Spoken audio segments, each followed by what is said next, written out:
Alright, so this is 3.5 and it is working with perpendicular lines to come up with equations. So here is a picture of a graph where we have perpendicular lines. Here is let's say the original line is the M1, okay, and a perpendicular line is 90 degrees of that original line. So it's like a 90-degree turn. Like if we took this line and rotated it 90 degrees, we'd have the new line, which is M2. And so in the definition of a perpendicular lines, if two lines are perpendicular, have non-zero slope, okay, so M1 and M2, then if you take the two slopes, M1 of the first equation and M2 of the second equation, and multiply them together, you always get a reciprocal of -1.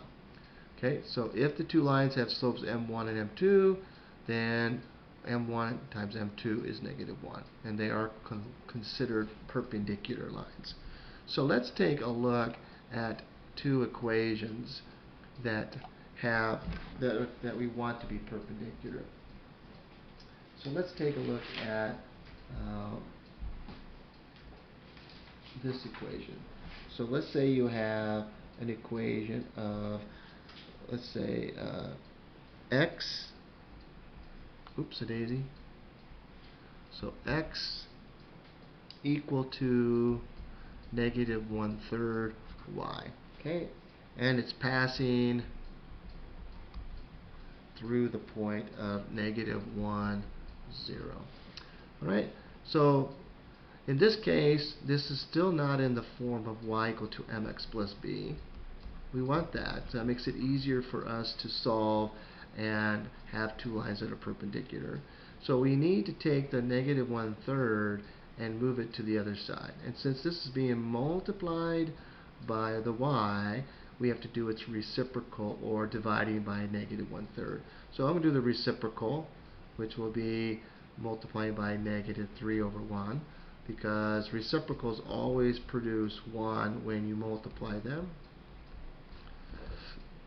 Okay, so that means this side gets multiplied as well, which gives me a -3.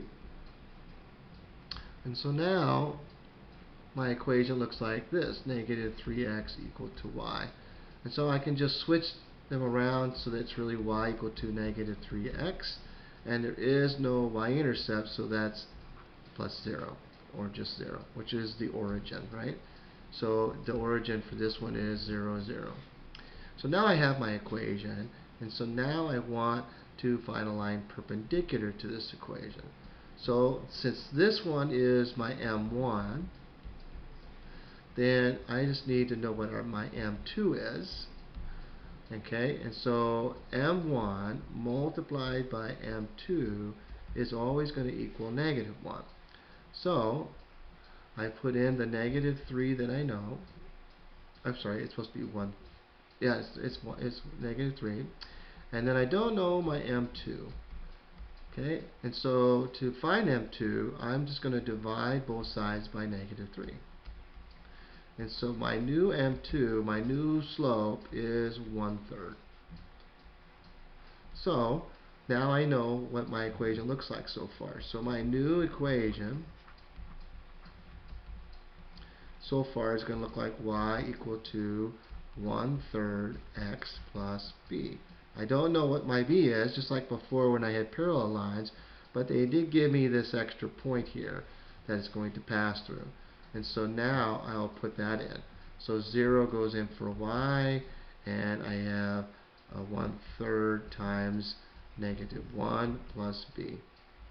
And so now I get 0 equal to -1/3 plus b. And so now that gives me, if I move it to the other side, 1/3 equal to b. So now I know my y-intercept. So my new equation is going to be y equal to 1/3 x plus 1/3. And so my other equation was this one up here.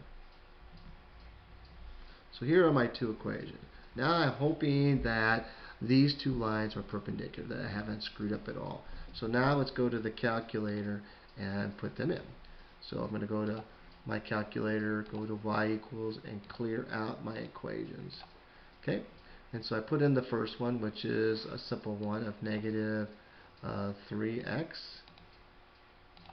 Okay, so there's the negative 3x, right? And then for my second equation, it's going to be 1 divided by 3x, and it's plus 1/3, or 1 divided by 3. Okay, now when I hit graph, they should be perpendicular to each other. And there you go. And for some students, they think, this doesn't really look perpendicular to me. And so, in reality, it really is. This is perpendicular. We'll get used to this form, okay?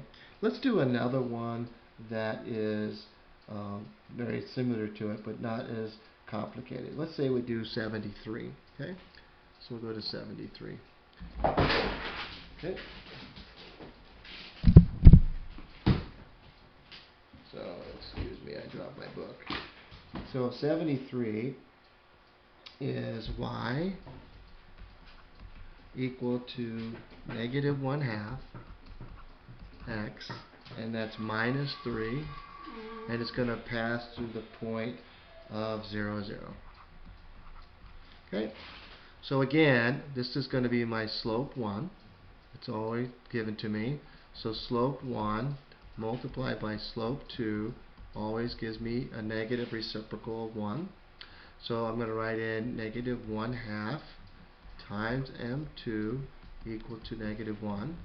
So I'm going to get m2 by itself by multiplying both sides by a negative 2, because that'll cancel to 1. And so this is a negative 2. So whoopsie daisy, let's back that up. So I do that periodically. So m2 is going to be 2. And notice how m2 and m1 are. Okay, so here are the two different slopes. This one is flipped. It's like you're flipping the 1/2, which is the reciprocal, to give you 2, and you're switching the sign. And so that's typically what's happening there. And so now my new equation looks like this so far. M equal to 2x plus b. And now I'm going to use this point to help me find the b. And that's going to be 0 equal to 2 times 0 plus b.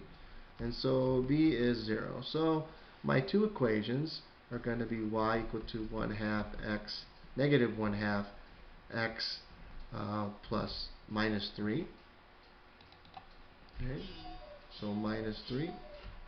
And then my second equation is going to be just 2x.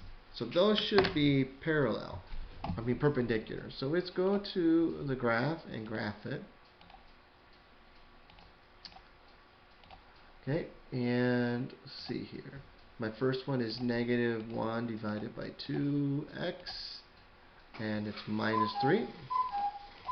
Okay, and then I do my second one, which is just 2x. Okay, and so now when I hit graph, they should be perpendicular to each other. And there they are. So this is showing that they are perpendicular. And so this is how you're doing all these typical equations of finding another line perpendicular to another line going through a particular point.